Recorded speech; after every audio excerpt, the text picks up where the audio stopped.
Happy Rathyatra সবাইকে। রথের দিনে এমনিতেই প্রচুর কাজ, ঠাকুর পুজো তো রয়েছে, তার মধ্যে আমরা আবার একটা নতুন ঠাকুর বসাবো। বিকেলে আবার রথ সাজিয়ে আরোহীকে নিয়ে বেরোবো। আজকের ব্লগটা অনেক অনেক অনেক বেশি ইন্টারেস্টিং হতে চলেছে, তাই পুরোটা না দেখে যেও না। আর সকাল সকাল হাজির হয়ে গেল একটা সারপ্রাইজ। মুখ্যমন্ত্রী পাঠিয়েছে সবার ঘরে ঘরে জগন্নাথ মন্দিরে প্রসাদ। এটার মধ্যে ছিল একটা করে ছবি আর প্রসাদ। তারপরেই করে উঠলাম যুদ্ধ জয়, আরোহীকে খাইয়ে উঠলাম। এখন ওর মুখে একটা গাল তুলে দেওয়া যে কতটা কঠিন সেটা কেউ সামনে না দেখলে বুঝতে পারবে না। 1 ঘন্টার কাছাকাছি লাগে ওকে খাওয়াতে। চা খেতে ভুলে গেছিলাম, বিছনা করতে ঢুকে পড়েছিলাম, বাথরুম থেকে বেরিয়ে চাটা খাওয়া হয়নি, এখন চাটা খাচ্ছি। কি করবো, মেয়েকে খাওয়ালাম তারপরে খাচ্ছি। যে আরোহী গামলা নিয়ে রেডি হয়ে গেছে, সে চান করবে বলে। সে জানে যে সে চান করতে যাবে, এখন সেই গামলায় চান করবে। ম্যাডাম আমাদের চান টান করে উঠলো, এখন ভাঙাভাঙি শুরু করে দিয়েছে অলরেডি। পুরো বিছনাময় ঘেটেছে। ফাইনালি ম্যাডামের কাজটা কিছুটা হলেও পুরো হয়ে গেছে। এবারে ওকে ঘুম পাড়িয়ে আমি চান করতে যাব, পুজো করব, এখনো অনেক কাজ বাকি রয়েছে, তারপর আবার রেডি হব, বেরোবো। চান হয়ে গেছে, এবার ঠাকুর বসাবো। এই যে এই ঠাকুরগুলো পুরী থেকে কেনা হয়েছিল, এখনো পর্যন্ত বসানো হয়নি। মেয়ের রথে একটা ছোট ঠাকুর বসাবো, আর বড় ঠাকুরটা আসনে জায়গা করে রেখেছি গোপালের পাশে, সেখানে বসাবো। এই যে আমার মেয়ে আমাকে ফুল তুলতে হেল্প করছে। কালকে বৃহস্পতিবার ছিল, পুজো দিয়েছিলাম, তারপর ফুলগুলো দেওয়া আছে ঠাকুরের কাছে, ফুলগুলো এক একটা করে তুলে তুলে ফেলে দিচ্ছে।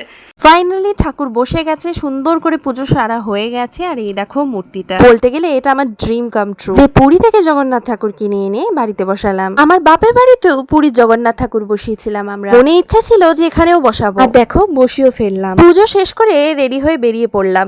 খুব তাড়াহুড়োর মধ্যে রেডি হয়েছি, তাই আর ভিডিও নেওয়া হয়নি। আর তোমাদের বলতে ভুলে গেছি, আমাদের একটা নিমন্ত্রণ বাড়ি ছিল। আমাদের বাড়ি থেকে ওয়াকিং ডিস্টেন্সে আমার বর্মশাইয়ের একটা সিনিয়র স্টুডেন্টের বাড়িতে রথযাত্রা উপলক্ষে ওদের বাড়িতে রাধা গোবিন্দর পুজো ছিল। প্রথমে গিয়ে একটু কোল্ড ড্রিঙ্কস খেয়েছিলাম, তারপরে প্রসাদ ধরিয়ে দিয়েছিল।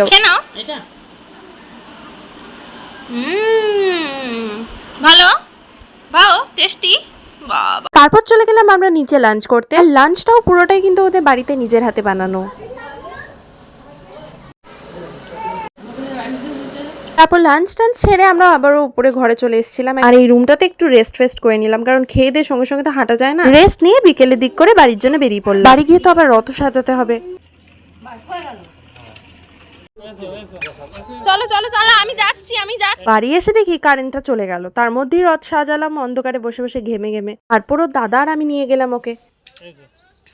ফাইনালি সেখান থেকে এসে রথ ফথ চালানো হয়ে গেছে। এবারে রেডি হব, আবার যাব মেলায়। একটু 5 মিনিট শুলাম, কি শুলাম না, 6:30টার দিক করে ঘরে এলাম রথ ফথ টেনে, তারপর একটু শুলাম। আর এখন 7টা বাজার আগে রেডি হয়ে 7টার মধ্যে বেরিয়ে যেতে হবে। রেডি হয়ে বেরোতে বেরোতেই 7:30 বেজে গেল। আর রাস্তায় যেতে যেতে পরপর কটা রথ দেখলাম, দেখো।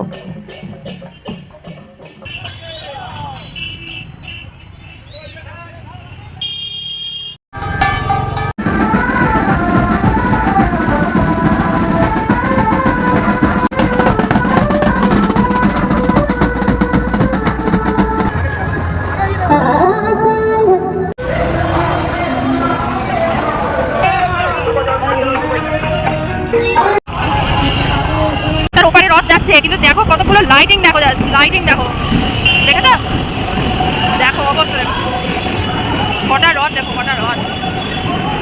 এই দেখো ঘোড়ার গাড়ি করে।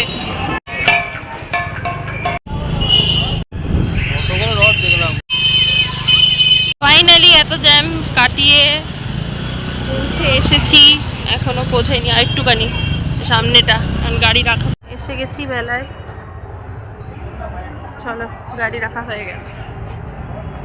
ভিড় দেখো, বিশাল ভিড়।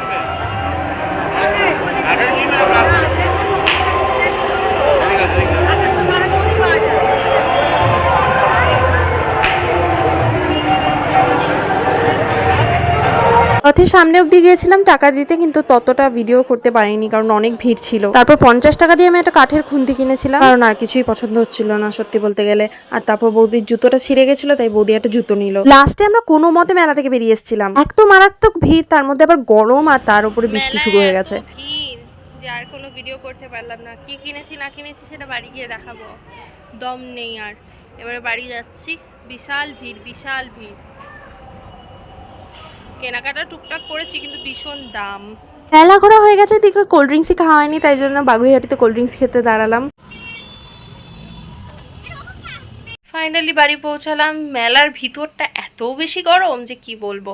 মেলার বাইরে যথেষ্ট ঠান্ডা, ওয়েদারটা আজকে খুব ভালো, কিন্তু মেলার ভিতরে মানুষের মাথা ছাড়া আর একটা দোকানও দেখা যাচ্ছে না। যা গরম, বিশাল গরম, বিশাল। আজকের ভিডিওটা না চাইতে অনেকটাই বড় হয়ে গেল, তাই আর তোমাদের বেশি সময় নষ্ট করবো না, ভিডিওটা এখানেই শেষ করছি। টাটা, দেখা হচ্ছে পরে কোনো ব্লগে।